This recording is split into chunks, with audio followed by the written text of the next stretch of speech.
que há um século, 2 séculos atrás, não existiam essas mídias tão revolucionárias como nós temos hoje. Não tinha televisão, não tinha Wi-Fi, não tinha celular. Então, a melhor e maior forma de entretenimento era, de fato, esse, que era uma literatura barata, acessível, né?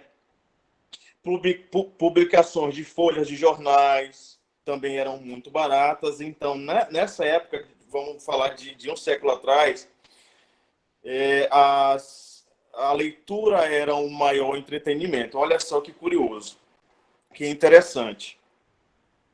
Aí nós estamos falando aqui do final do século XIX para início do século XX, por aí, né?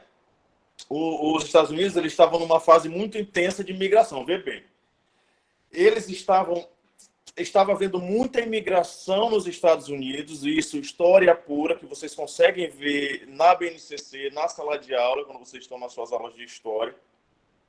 E essa imigração, ela influenciou no crescimento desse tipo de entretenimento. Por quê? Porque vinham muitos imigrantes numa situação econômica não muito favorável, e eles precisavam de um entretenimento para eles, até para que eles pudessem se familiarizar com a língua, com o dialeto dos Estados Unidos.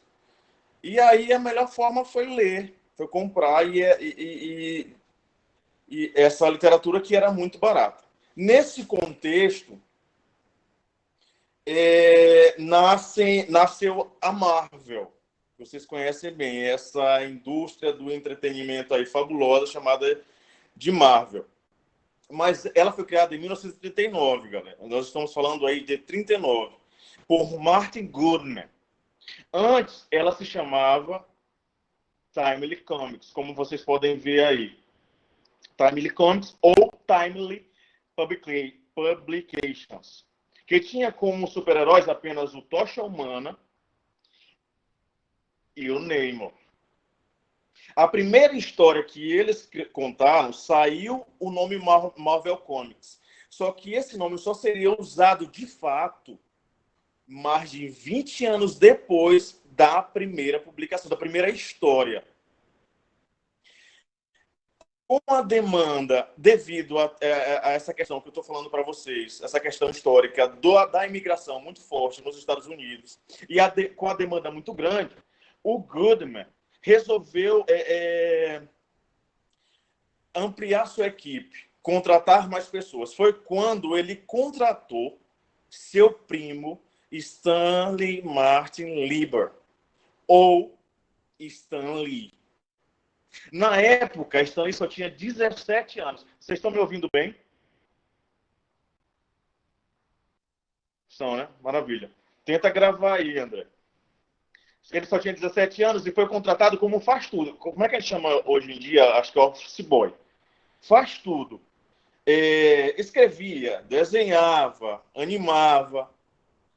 2 anos mais tarde, 2 anos depois, em 1941, época da Segunda Guerra Mundial, a Marvel lançou o Capitão América número 1, com uma capa emblemática, com Hitler levando um socão na cara, que já foi até questão de Enem, né? Eles não iam deixar passar uma arte dessa, uma situação dessa. Mas aí nós vamos precisar entrar no nosso primeiro contexto histórico. BNCC pura, pessoal, assunto que vocês estudam em sala de aula, nas aulas de história. No final dos anos 30, início dos anos 40, a gente entra num contexto tenso do exterior, que é o início da Segunda Grande Guerra. Vocês já estudaram sobre isso. E é muito importante ressaltar que naquela época muita gente nos Estados Unidos eram judeus. A maior parte dos quadrinistas, coloristas, desenhistas eram judeus. Inclusive, Stan Lee nasceu em Nova York, mas os pais dele eram imigrantes da Romênia. Imigrantes, né? Imigrantes, para vocês verem o quanto que a imigração lá era forte e grande, inclusive muitos judeus. Aí vejam, mesmo antes dos Estados Unidos entrarem na guerra, os quadrinistas que eram judeus, né, imigrantes, já pensavam em ajudar os seus. porque vendo ali a Alemanha crescendo com seu poder bélico, ela já prestes a ganhar, entendeu? E aí o americano já desacreditado, tenso, com medo, até de entrar, de ser convocado para a guerra. E os noticiários sempre falando sobre o avanço da Alemanha, né? o seu a sua quase vitória. Então, os quadrinistas, as pessoas que trabalhavam com isso, resolveram, então, fazer uma propaganda antinazista, já que o que eles mais falavam é sobre esse poder bélico da Alemanha. E aí, nesse contexto, surge o Capitão América. Ele surgiu, de fato, para renascer o espírito de potência dos Estados Unidos. Porque estava todo mundo muito desacreditado, cara. Aquele New Deal, aquele New Style of Life dos Estados Unidos como potência já não existia mais. Estava todo mundo muito tenso e vendo que a Alemanha nazista estava cada vez mais próxima de sua vitória. E aí os quadrinistas, e não só essa revista, mas a Disney fez muita propaganda nazista também, dentre outras empresas do entretenimento na época. Mas vejam, antes dos Estados Unidos entrarem na guerra e a Alemanha já ganhando, né, era muito importante que esses gibis, que esses quadrinhos mostrassem uma vitória americana, até para dar ânimo. Era importante um outro tipo de mídia fazer a propaganda antinazista, já que os noticiários só falavam do avanço da Alemanha nazista, entendeu? Eis que nasce Steve Rogers. Steve Rogers, veja bem, o Steve Rogers era franzino. Vocês podem até se conhecer alguém que se identifica nesse perfil. Mas era franzino, magricela, né? Mas queria a todo custo ajudar o exército. Então, ele se voluntaria para ser cobaia em um teste do soro que transformava pessoas comuns, digamos assim, em super soldados. Aí muda completamente, mas a questão é que o cientista que formulou esse soro foi assassinado. E só ele experimentou, Steve Rogers. E então Steve se torna, né, um super soldado. Mas ele vai ser o único, porque o cientista ele faleceu. E ele representa o Capitão América, o Steve Rogers, ele representa de fato essa voluntariedade dos Estados Unidos, representa aquela questão do tio Sam, vocês estão me vendo aí? De convocá-los para a guerra, dizer assim, ó, tá vendo aí, galera? Vocês estão vendo? Esse era o símbolo da época. Essa é a propaganda de convocando os jovens da época a se alistarem, a se voluntariarem no exército para tentar ganhar a guerra. E o Capitão América tem tudo a ver com isso, com esse espírito de voluntariedade. Beleza, aí nasce Capitão América e logo na primeira capa nós temos o quê? O sonho de qualquer estadunidense assim, né, patriota. Ver a qualquer custo o Hitler nazista sendo derrotado. Nessa época também surgiu versões da Marvel para outras mídias. Em 1944 tivemos um Capitão América nas telas, só que ele era meio diferente, sem escudo, era quase um outro personagem, usava até uma pistola. Lançaram filmes, mas aí a Segunda Guerra terminou e a galera só queria... Aí ele caiu em desuso, o Capitão América. Ele caiu em desuso de fato. Ah, detalhe. Pessoal, não foi Stan Lee que criou o Capitão América. O Capitão América já havia nascido antes do Stan Lee ser contratado pela empresa Timely Comics. Mas veja, depois do término da Segunda Guerra Mundial, que ela encerrou, vocês devem lembrar, assunto de BNCC importantíssimo aí, galera.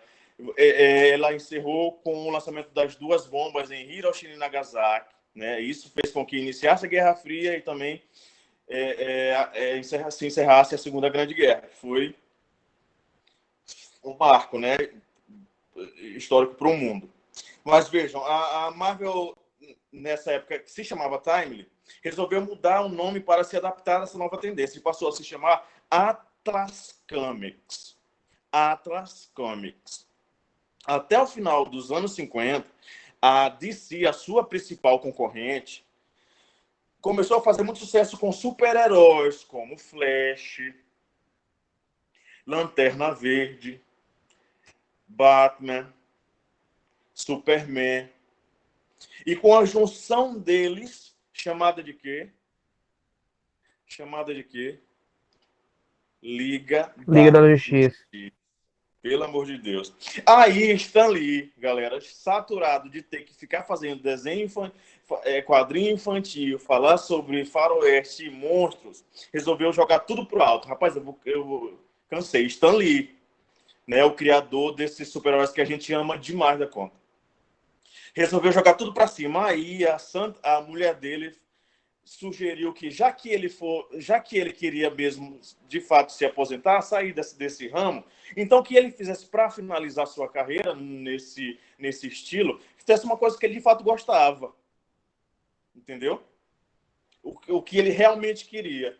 E aí, eis que em 1961 nasce o Quarteto Fantástico. Aí, galera, muda completamente a história dos super-heróis pra gente.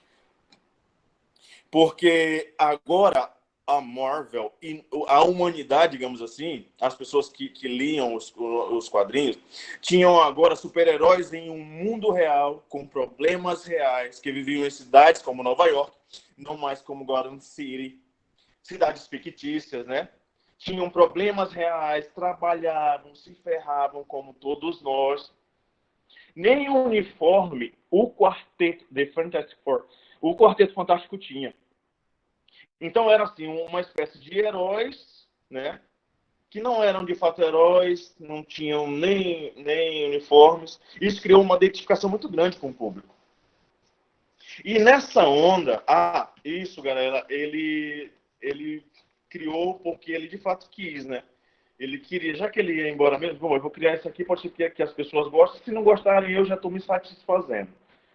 E aí criou. E nessa onda, sem assim, palpite ou influência de outros diretores, ele criou outros super-heróis que fizeram muito sucesso também. O Hulk. Vamos falar sobre o Hulk mais detalhadamente mais tarde. O Demolidor e o Spider-Man, o Homem-Aranha. Cuja ideia surgiu quando ele viu uma mosca numa janela, pousar numa janela. Aí ele pensou, né, surgiu ele como um gênio, né? Foi surgindo criatividade, só que ele ficou pensando no nome. Aí pensou em vários nomes, Homem-Mosca, Homem-Mosquito, sei lá. Aí quando surgiu o Homem-Aranha, ele falou, bom, esse nome aqui é impactante. Spider-Man, né? Beleza? Olha, nesse período, a gente está falando da década de 60 aí, galera. Nesse período, nasce também o primeiro super-herói negro da história, o Pantera Negra. Teve até uma treta com o Pantera Negra, porque ele foi associado àquele grupo comunista, os Panteras Negras, e aí Stan Lee, vendo isso, os diretores disseram, vamos mudar o nome porque tem um grupo comunista aí pesado e eles vão querer associar. Mas aí não teve como mudar porque já caiu assim, no gosto do povo. E aí não teve como mudar, ficou Pantera Negra mesmo, assim. Tá? Mas foi o primeiro super-herói negro, né? O mais famoso. E aí, assim, nessa época também, a Marvel inovou em dar superpoderes também não só a esses super-heróis, mas também aos vilões, que até então eram gangsters. Por uma outra questão também, que acho que não cabe falar agora, mas devido à crise de 29, houve a lei seca e as bebidas eram proibidas, surgindo assim vários gangsters que eram as pessoas que contrabandeavam bebidas alcoólicas. Mas isso é uma outra história, eu não vou poder, infelizmente, abordar nessa aula. Mas vejam, gangsters, robôs tecnológicos e algum cientista maluco, digamos. Então eles a Marvel inovou também em dar superpoderes, talvez para que eles se confrontassem de igual para igual, o super-herói e o seu rival. O Mark Goodman gostou dessas inovações propostas por Stan Lee e resolveu mudar novamente o nome da empresa, que agora definitivamente passou a se chamar Marvel Comics, com essa logo aí que vocês estão vendo, ó, Marvel Comics. Que quer dizer em inglês maravilhoso, surpreendente, incrível. E uma coisa, os nomes dos super-heróis da Marvel têm a mesma inicial, o nome e o sobrenome. Peter Parker, Bruce Banner, Reed Richards, Matt Murdock. Sabe por quê? Porque o Stan Lee, ele fez a memória dele, ele considerava ele considerava a memória dele ruim, ó, para memorizar nomes, né? E aí, fazendo isso, pode ser que ele conseguisse lembrar com mais facilidade do nome e do sobrenome dos personagens que ele criava. E nessa pegada, Stan Lee resolveu trazer novos personagens com problemas reais, sentimentos, em cidades reais. E também o fato de Stan Lee ele ser muito humanizado, digamos assim, né? Não sei se cabe esse termo, mas eu considero muito humanizado. O cara lia, respondia as cartas dos fãs. Ele ouvia, né, o que os seus fãs sempre diziam. E isso fez com que ele virasse o símbolo da Marvel. Ele não é o diretor, ele não é o dono da empresa, mas ele virou símbolo, cara, de tanto que as pessoas se indissociaram, de tanto que a sua figura e o Marvel eram indissociáveis. Ele se tornou o símbolo da Marvel. Tanto que tem muita gente que acha que ele é o criador, mas não é, não. Em 1966, lançaram o primeiro programa de TV baseado nos seus super-heróis. Eles criaram a série de Marvel Super Heroes, passando nas TVs de todo o mundo. Aí já foi uma transição de mídia, galera. Saiu do quadrinho, que é o nosso objeto principal dessa aula, a transformação dos quadrinhos para as outras mídias. E aí já houve essa transição do quadrinhos para a TV, com esse primeiro programa, né, com essas séries chamadas de Marvel Super Hero, que foi veiculado em quase todo o mundo. Eram animações curtas de 7 minutos, com Capitão América, Iron Man, o Homem de Ferro, Hulk, Thor, Namor. No final da aula aqui, eu vou ver se eu consigo mostrar para vocês um vídeo com as aberturas desse programa. No ano seguinte, eles produziram também uma série animada do Quarteto Fantástico e do Homem-Aranha. A Marvel vendia muito bem. Tão bem para os jovens, que na época o Departamento de Saúde, vê bem, o Departamento de Saúde... Oh, meu Deus, o Marquinhos tá pedindo para assistir minha aula, olha. Juan, manda... Juan? Diego, acabei de mandar para ele já. Eu tô falando com ele aqui. Beleza. Mandei para ele já o link. Valeu. Então, onde que eu estava? Sim, eles vendiam muito bem para essa juventude, para essa galera. Perdão, que eu vou precisar carregar o meu telefone. Descarregou, mas estava carregado. Não sei o que é isso, não. Mas eu não perco o raciocínio aqui.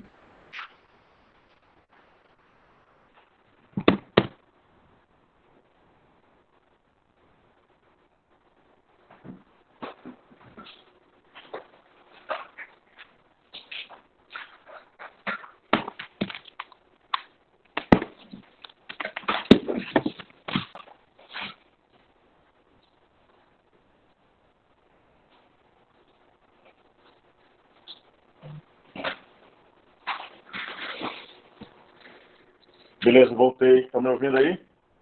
O celular resolve descarregar uma dessas. Vocês estão me ouvindo? Tá ok. Aqui tá ok. Então, galera, aí o Departamento de Saúde e Serviços Humanos dos Estados Unidos pediu para Stan Lee fazer uma história sobre o uso de drogas e como isso era prejudicial. Mas a história ela foi barrada pelo Comics Code Authority. Olha só o selo. Todas as publicações da época teriam que ter esse selo. Todas. DC, Marvel, todas que seriam que foram veiculadas teriam que ter esse selo. Aí essa era uma organização contra aliás, uma organização de censura, analisar, ver se é adequado para os jovens, que os jovens daquela época liam demais. Mas Lee resolveu fazer, assim, aí esse Comics Code Authority não autorizou essa história. Mas o Lee resolveu publicar a si mesmo. Lançou, né, sem o selo do Comics Code Authority. Foi aí que começou uma longa história de Stan Lee querendo desafiar a censura. E foi nessa época também que os X-Men fizeram muito sucesso, contando aquelas histórias sobre diversidade, respeito entre as pessoas diferentes. E surgiu também em uma época em que o racismo era muito evidente, muito presente. Ainda é. Dizem que ainda é muito, muito presente. Só que naquela época, vocês imaginam aí como é que era, né? Racismo, eu acho que era muito evidente. Era complicada a situação. Mas galera, deixa eu fazer um adendo aqui a respeito dos X-Men. Em que período, em que momento e por que eles foram criados? Gente, Marquinhos entrou. Boa tarde aí, Marquinhos, se você tiver entrado. Os X-Men, eles sofreram... Vê bem, vamos analisar os X-Men. Eles sofreram mutações genéticas. Até aí, beleza, que vocês conhecem bem essas histórias. Gostam, amam demais. Esses problemas genéticos eram criados no momento em que estava sendo desenvolvida a teoria de Gregor Mendel. Olha, BNCC, biologia pura. Para vocês verem como a narrativa ela também traz conteúdos que vocês aprendem em sala de aula, como esse. Vocês com certeza já devem ter estudado sobre a teoria da genética criada por Gregor Mendel. Perfeitamente. Nessa época, Gregor Mendel é considerado o pai da genética por ter criado experimentos com ervilhas, descobriu a cadeia toda dos genes azinho, azão, etc. E nesse momento que não estava ninguém, que estava todo mundo sem entender nada, não tinha ninguém entendendo nada sobre isso, só que essas teorias elas foram criadas por Gregor Mendel, gênio. O Lee resolveu criar esses personagens. Ele usou essa oportunidade para criar os X-Men, que, aliás, o X do X de X-Men pode ser Extraordinary Man, ou então o Homem Extraordinário, ou então o Gene X, que só os mutantes têm, né? Uma dessas duas teorias aí. Bom, nasceram com esses X-Men, esses mutantes, eles nasceram com alguma diferença genética. Mas esses personagens, esses super-heróis, eles tratam de algo bem mais ético, que é a questão da xenofobia, o medo do diferente, né? O momento em que a xenofobia e o ódio estavam muito grandes, muito altos, muito evidentes, que foi no período da Guerra Fria. Lembra? Eles foram criados no exato momento da Guerra Fria. Certo? Agora veja, pessoal, no final dos anos 70, a Marvel, agora vamos passar a década de 70, 1970. A Marvel partiu para séries de live action para a TV. Agora veja, já mudou aí, já transitou de novo. Os quadrinhos passaram para live action em TV. Gente, era uma graça, bicho. Com The Amazing Spider-Man, The Incredible Hulk, Capitão América, eu acho que vou pedir aqui o auxílio de... Olha só, The Amazing Spider-Man.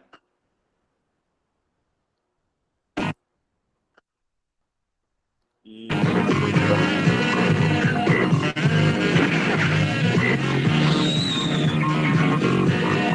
The Incredible Hulk.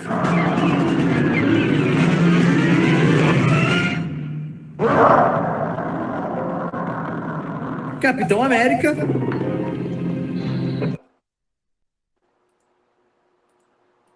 Desculpa, galera.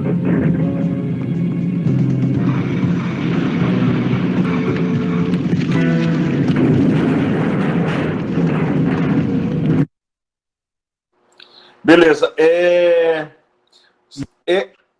Bom, nessa época também teve a versão japonesa do Homem-Aranha, galera.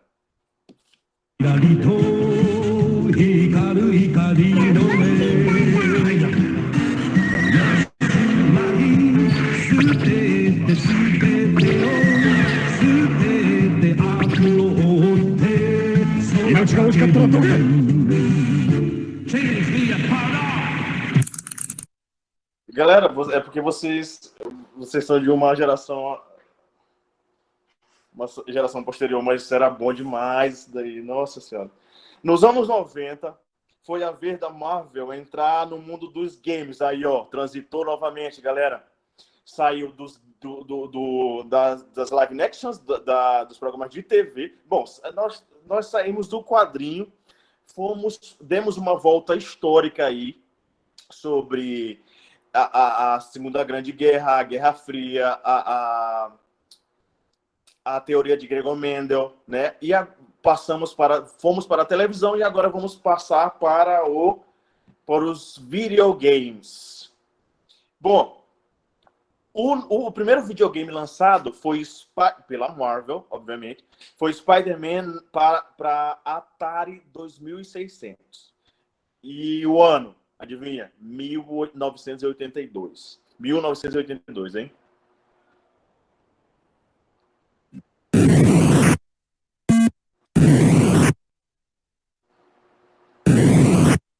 Daí pra frente tiveram vários outros jogos. E a grande maioria desses jogos era o X-Men ou o Spider-Man, que eu acho que é o que a galera mais gostava.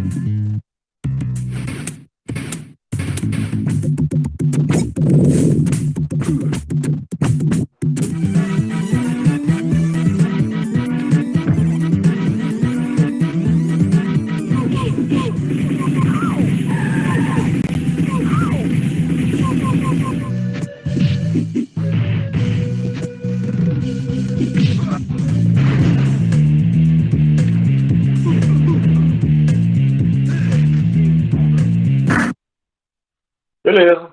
Saímos dos videogames, né? Quando, em 1986, a Marvel resolveu tentar mais uma vez, depois de mais de 40 anos, né? Ir para o cinema novamente. E lançou Howard the Duck. Howard the Duck. Que foi considerado o pior filme da Marvel.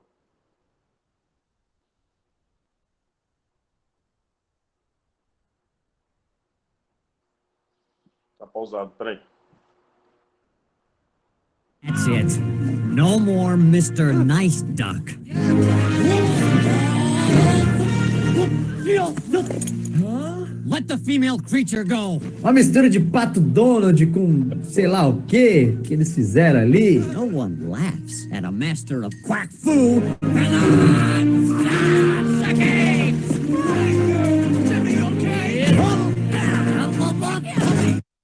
Acho que tem mais coisa sobre ele aí. Vamos aguardar 3 segundos. See what I mean? I'm a freak, an outcast. It's so lifelike and realistic. Bug off. Excuse me? I said beat it. Galera, Professor, oi, fala. ainda trouxeram esse pato de volta em 2 filmes novos da Marvel, que era o Guerra Infinita e o Ultimato. E Guardiões da Galáxia também. Ele aparece no finalzinho. Ele aparece. Não tem um pato no finalzinho dos Guardiões da Galáxia que tomando um vinho muito do cínico. Pois é ele. Bom, os filmes da Marvel continuaram por um bom tempo fracassando. Em 1989 teve o filme O Justiceiro. Vou ver se tem ele aqui. Gosto muito dos personagens que eu mais gosto dele. Sempre tem vontade de ser o Hulk. diferente do que a galera tá acostumada, né? Sem aquela caveira dos uniformes e nem foi lançado nos cinemas. Exato, bem lembrado. Não tinha aquela camisa emblemática com aquela caveira e também não foi lançado. Mas não foi o único que não foi lançado, que foi direto pro VHS e aí um fracasso. Houveram outros que a gente vai já falar.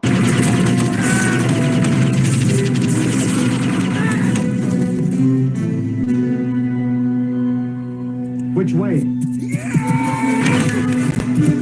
Muito massa. 1989 aí, galera. Em 1990, lançaram também o novo filme do Capitão América, já mais estilizado, não tinha... Porque vocês lembram que na primeira transição do quadrinho para TV, para o cinema, para TV, ele tinha uma... Lembra que eu falei? Só não apresentei, mas ele tinha uma pistola, era todo diferentão. Já aqui já está mais estilizado, mais parecido com o que ele é hoje. Mas a história dele está muito diferente da sua original. Depois a gente fala sobre isso.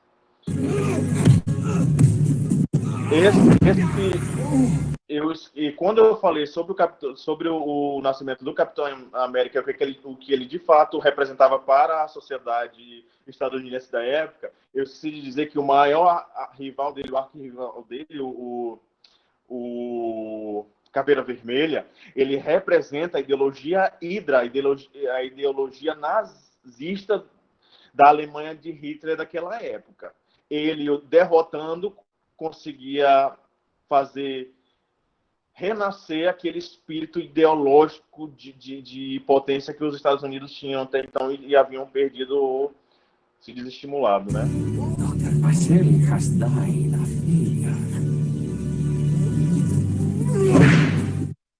E galera, foi direto para ele foi direto do VHS, ele foi pro VHS e pronto.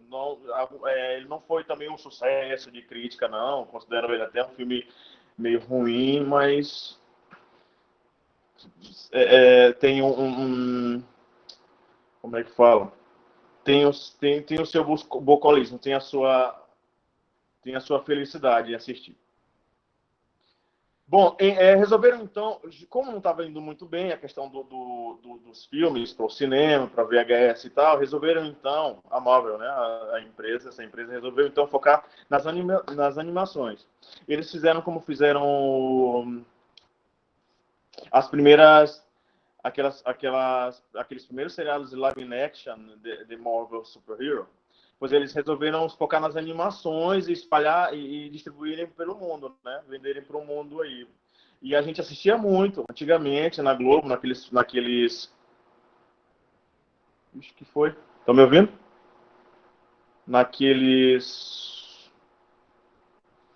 Nos programas infantis de antigamente. Vocês estão me ouvindo aí, galera? Sim. Ô, gente, eu não tô mais... Vocês estão vendo aí, então?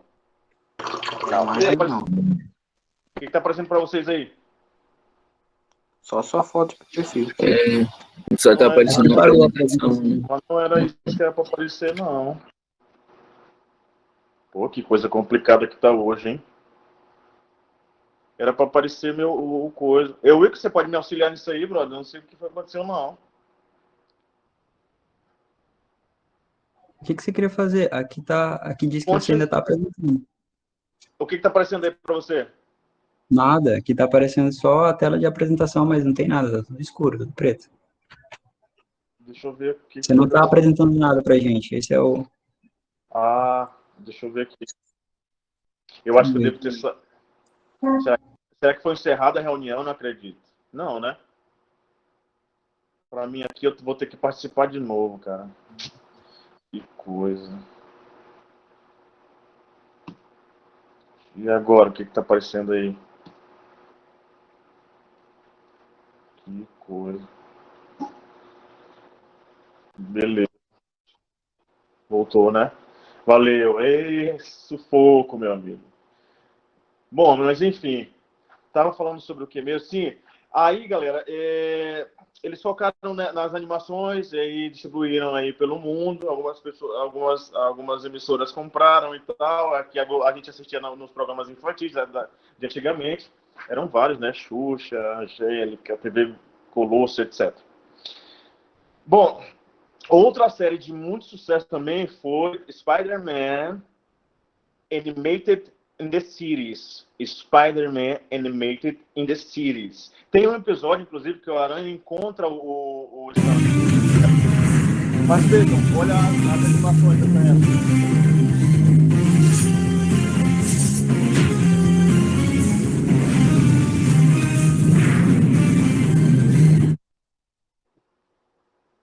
E agora a gente vai assistir...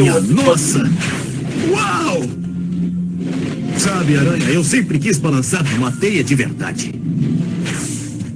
E eu sempre quis ser reconhecido como um herói de verdade. Parece que você fez isso por mim. Obrigado. Ah, não há de quê. Gente, algum de vocês assistiu esse episódio aí? Acho que não, né? Não? Beleza. Michael Jackson já tentou comprar a Marvel para tentar fazer o Homem-Aranha. Na verdade, galera, ele quis interpretar o Homem-Aranha, Michael Jackson, é isso.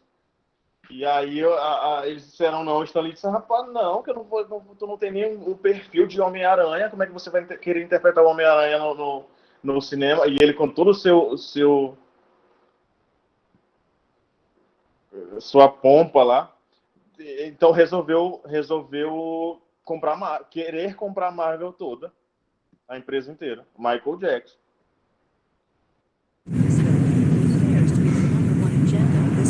Galera, em praticamente todos os filmes da Marvel, o Stan Lee ali aparece. Aí nós temos aqui uma compilação de todas as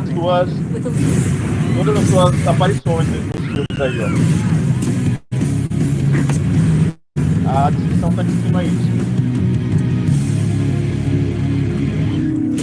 As far as I'm concerned, security ought to be big. Good morning, Dr. Francois. Security ought to be beefed up a lot more. In a place like this, you can't... Look out!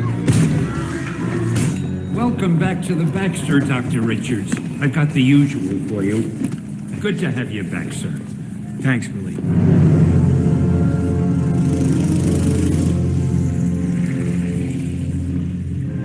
You know, I guess one person can make a difference. Enough said. Invitation, sir. I should be on that list. Name? Stanley. Yeah, nice try. No, really, I'm Stanley. Look great, A man drank one of those Guarana sodas. Guess it had a little more kick than he was looking for. Wow. Can I see it?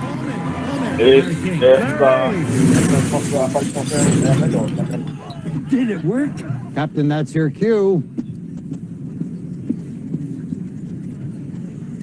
I thought he'd be taller. Superheroes in New York? Give me a break. Mas essa daí também é muito boa. Any questions? Yeah. Can I have my shoe back? Oh, man. I am so fired.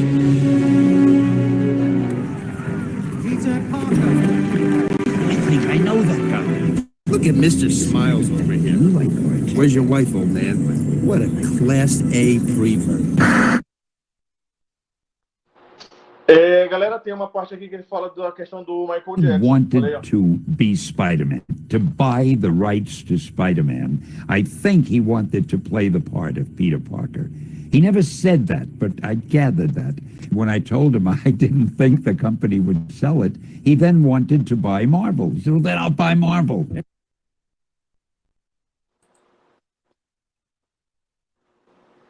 Bom, em 1996, a Marvel ela faliu. Sim, ela faliu, meu amigo. As HQs não estavam vendendo bem. Alguns desenhistas já tinham saído para criar suas próprias editoras. E a Marvel teve que fazer teve muitos problemas no mundo dos negócios, com as suas ações, etc. A única saída que a Marvel encontrou naquela época foi vender os direitos dos seus personagens para outros estúdios produzirem filmes e séries, né? Já consolidado esse universo Marvel, aí eles resolveram vender os direitos dos personagens. É meio complicado isso, né? Mas vejam, o primeiro caso foi o filme Homens de Preto, de 1997. A Marvel comprou em 1994 os direitos desses personagens.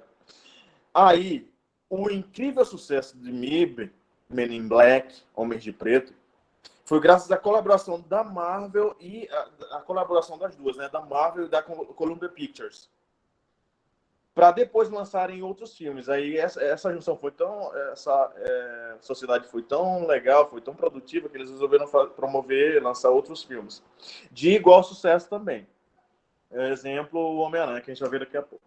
Marvel went bankrupt. It's hard to believe. Aqui trata da questão desse período ruim da Marvel, né? Que a Marvel foi a falência de fato. Because they're so great now, but a lot of things happened. Marvel was financially bankrupt, but the characters, the intellectual properties were not bankrupt. At one point of the bankruptcy, one of the current heads of the company said to a group of bankers, Spider-Man alone is worth $1 billion.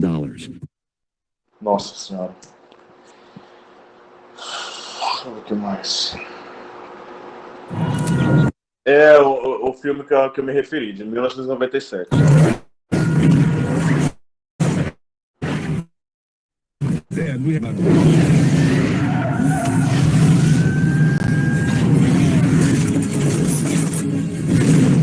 Men in Black. Beleza. Tem um Homem-Aranha também, né? Vamos aguardar 3 segundos. Galera, fenômeno que foi esse filme.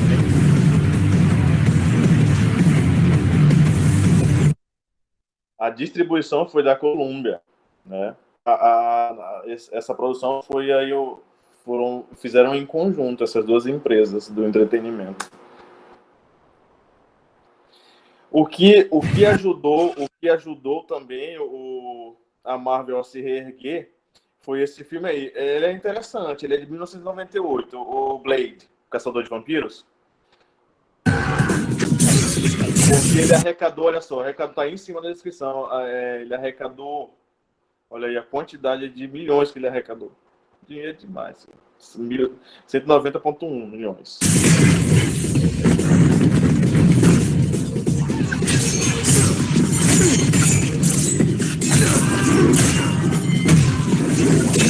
O filme foi lançado em 98, fez muito sucesso e abriu caminho para outras adaptações de histórias em quadrinhos, como o X-Men no ano de 2000.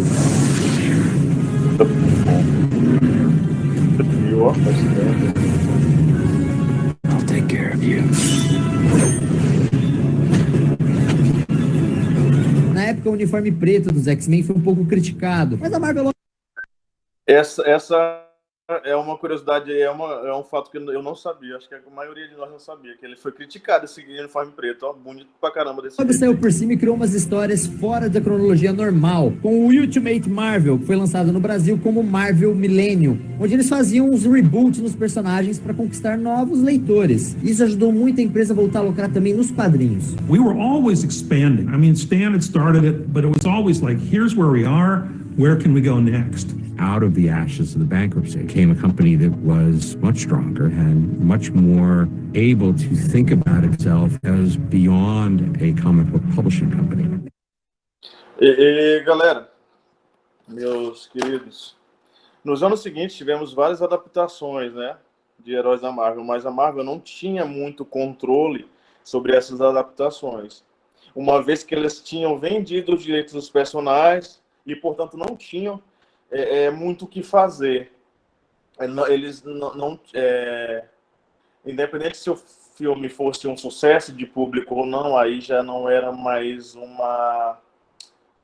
já não era mais da responsabilidade da Marvel, entende?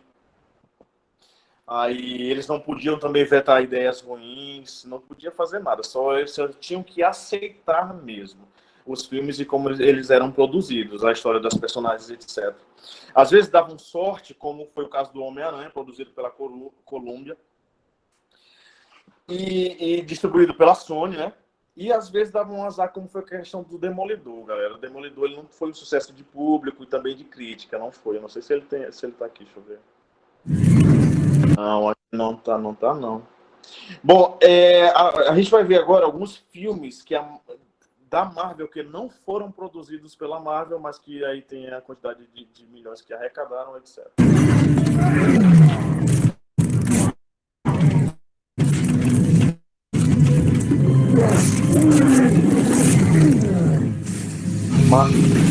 Muito bom também, Justiceiro. Esse 2004, nossa. Aí já vem com aquela camisa já emblemática, é uma história muito interessante essa. Devo ter assistido umas 300 vezes. Welcome. Let's play a game. Pra vocês verem, cara, como o universo Marvel de super-heróis era muito parecido, muito real e muito parecido com o ser humano comum. O Justiceiro não tem nada de super-herói, mas ele é considerado um super-herói, entende?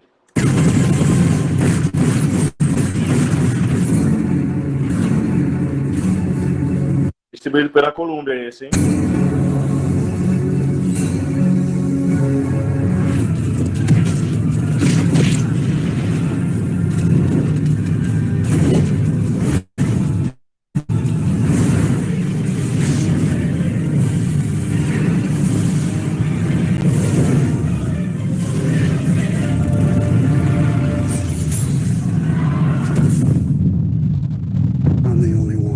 Motoqueiro fantástico. Não.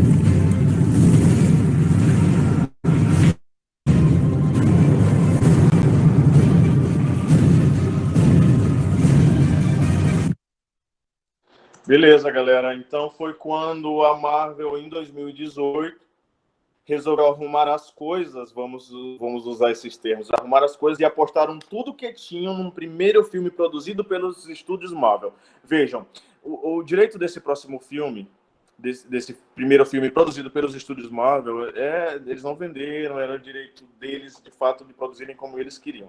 Foi quando nasceu The Iron Man, o Homem de Ferro. Depois de O Homem de Ferro, a Marvel criou uma estratégia de filmes bem planejados, que no fim todos iriam se unir em um só. Já falamos sobre isso. Mas vejam, deixa eu ver aqui se nós temos o Homem de Ferro. There's been speculation that I'm parading around as a superhero. I'm just not the hero type, clearly.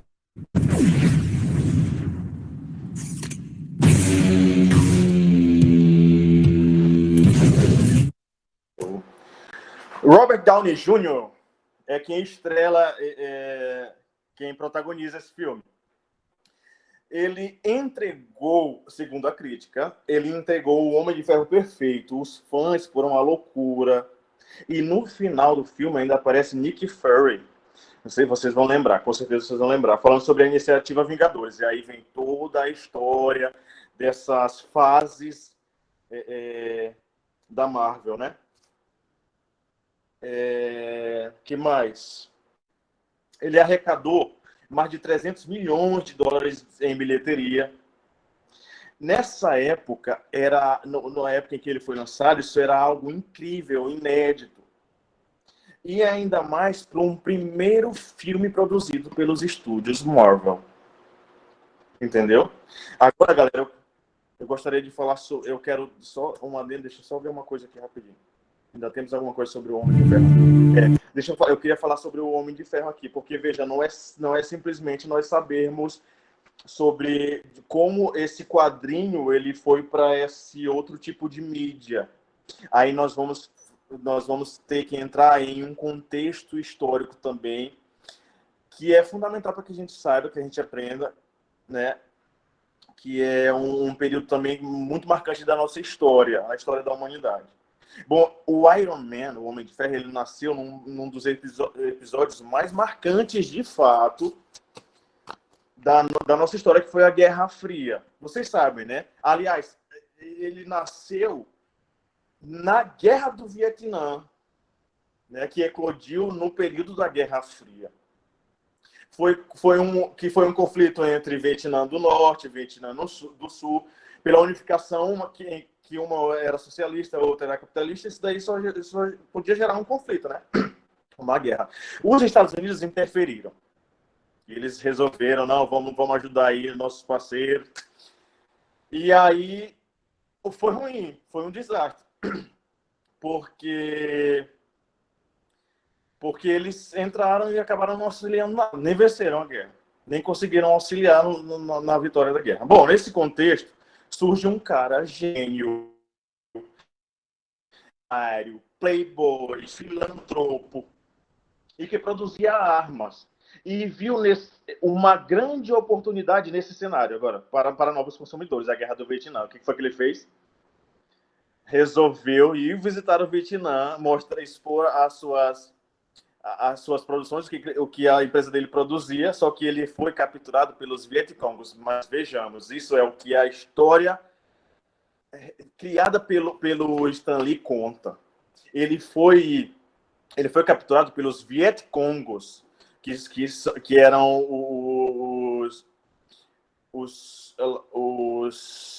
digamos, os combatentes lá da guerra dos Vietnãs, chamados de comunistas Vietcongs, né? E para escapar da prisão, ele faz uma armadura de metal que permitiu que ele escapasse e também sobrevivesse, porque ele sofreu estilhaço no coração, né? E aí surge o Homem de Ferro. Ele é muito importante por causa da sua origem, tudo que ele representa, galera. Porque ele é o único super-herói que vai lutar contra o comunismo. Entendeu? Ele luta contra o comunismo. E que mais? Foi preso pelos... A história atual é a seguinte. A história atual conta que ele foi capturado pelos islamitas, não é isso? Pelos islâmicos, islâmicos. O que é interessante, porque traz para os dias atuais, né, para os conflitos atuais. Só que a história original ela não conta que ele foi capturado pelos islâmicos. Ele foi capturado pelos Vietcongos na Guerra do Vietnã, ocorrido em plena Guerra Fria. Entendeu? E foi o único super-herói que lutou contra o comunismo. Certo? Bom, aí ele luta contra todos os grupos que tinham aquele símbolo da foice do martelo. A foice do martelo, né? Que é o símbolo do comunismo. Pois é, todos aqueles grupos que eram representados por aquele símbolo, ele combatia. Aí ele lutou contra o Khrushchev, eu acho que assim a pronúncia é o presidente da União Soviética, isso é russo, né? Khrushchev.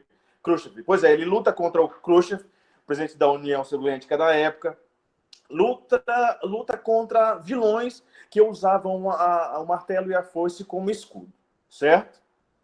Aí vejam, voltando,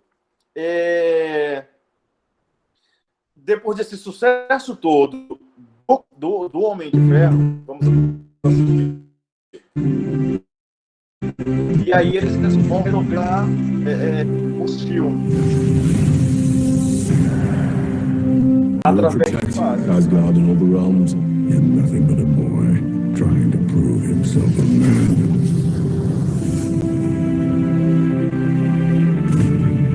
You just don't want to give up, do you?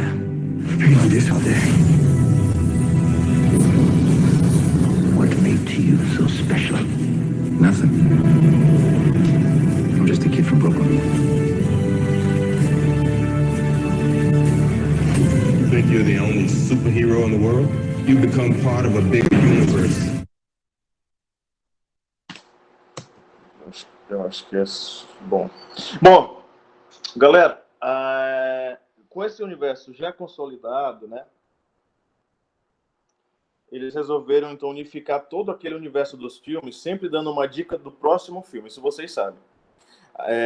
O próximo filme que eles iam lançar. Foi como no final do Iron Man 2, esse que nós assistimos, ele mostra o martelo de Thor, There was an idea. Ou interligando as histórias de alguma maneira, né? Já consolidado todo esse universo, Thor, Capitão América, Homem de Ferro, Hulk, com a criação de seus filmes, era hora de juntar toda essa galera em um filme só. Foi então que lançaram os... To bring together a group of remarkable people. So when we needed them, they could fight the battles that we never could. Muito claro. Bom, galera, a Marvel separa os filmes por fases. Na fase 2, na fase 1 foram todos os filmes que a gente falou até agora.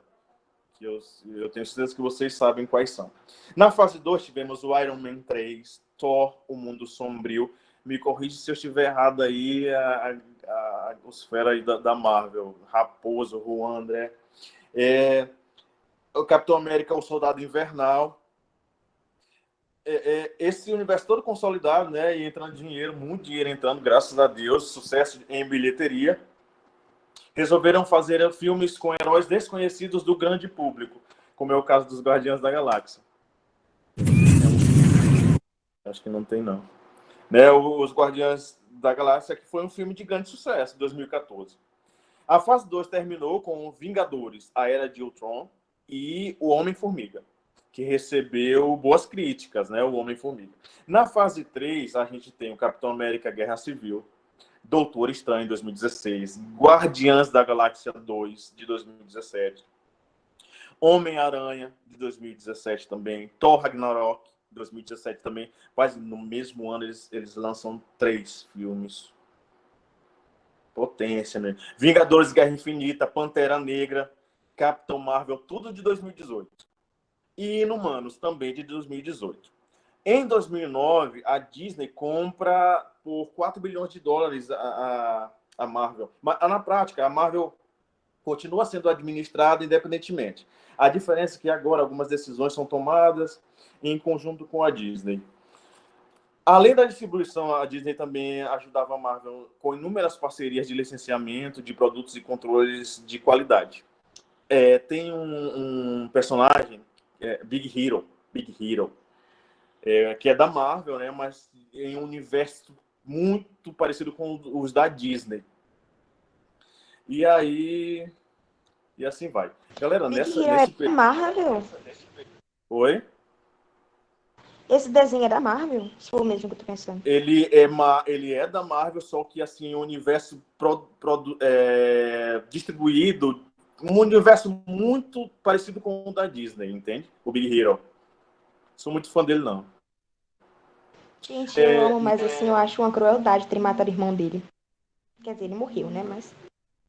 Nesse período, galera, o Stan Lee, o pai de tudo isso, cara, o responsável por todas essas criações, ele tá perdendo a visão. Mas ele viveu bem, ele viveu muito, viveu até os 95 anos.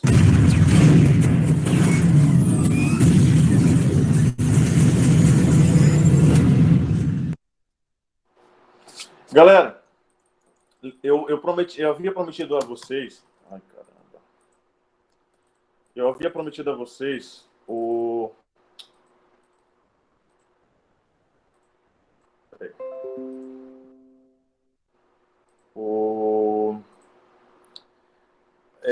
vídeo sobre as... Cadê? O vídeo sobre as aberturas do Marvel Super Hero, né? Cadê? Não sei, cadê não.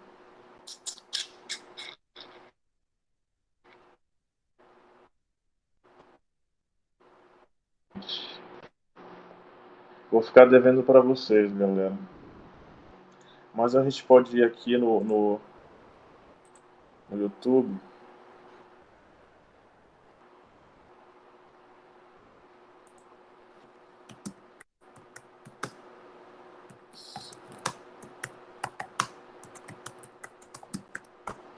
Deixa eu ver aqui se eu consigo. Aqui. Olha aí, galera. Abertura.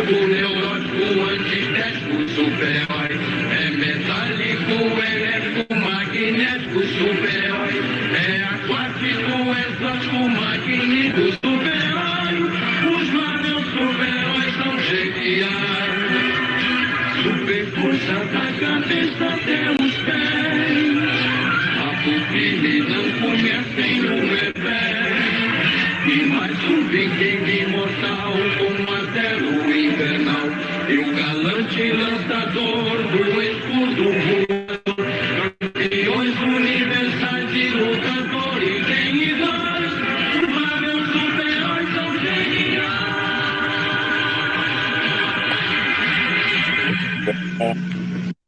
Muito bom.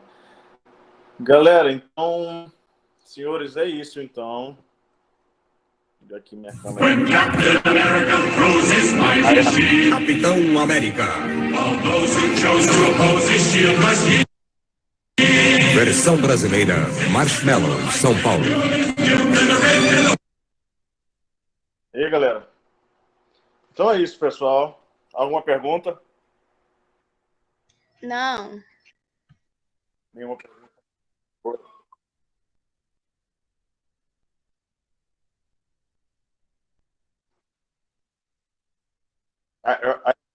Iron Man. Ele tá lá no finalzinho do filme. Rapaz, a galera, foi a loucura nesse episódio. Ele tá lá, né? Chegando em casa, o cara já tá lá. Fera demais. Ele tá de costas, assim, ele começa. Ele fala alguma coisa tipo, então você acha que você pode dominar, sei lá, você acha que. Tipo, você acha que você é o Tarzan. Aí ele, mas quem diabo é tu? Que ele sempre foi muito snob, né? Rapaz, o Iron Man, como é o nome dele? Isso, Tony Stark. Aí ele diz assim, quem já vê você? Aí ele diz assim, aí ele fala da iniciativa Vingadores. É massa, muito bom.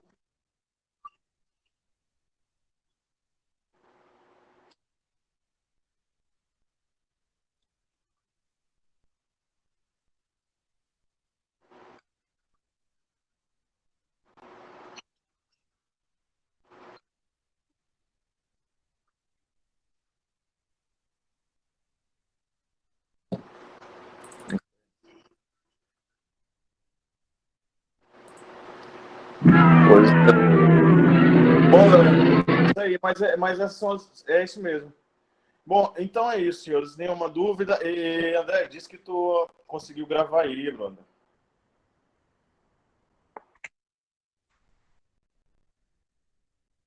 Tomara, cara, que eu queria pois organiza aí pra mim, queria postar essa. Já interrompe a gravação agora. Eu gostaria de pedir desculpas pelo atraso.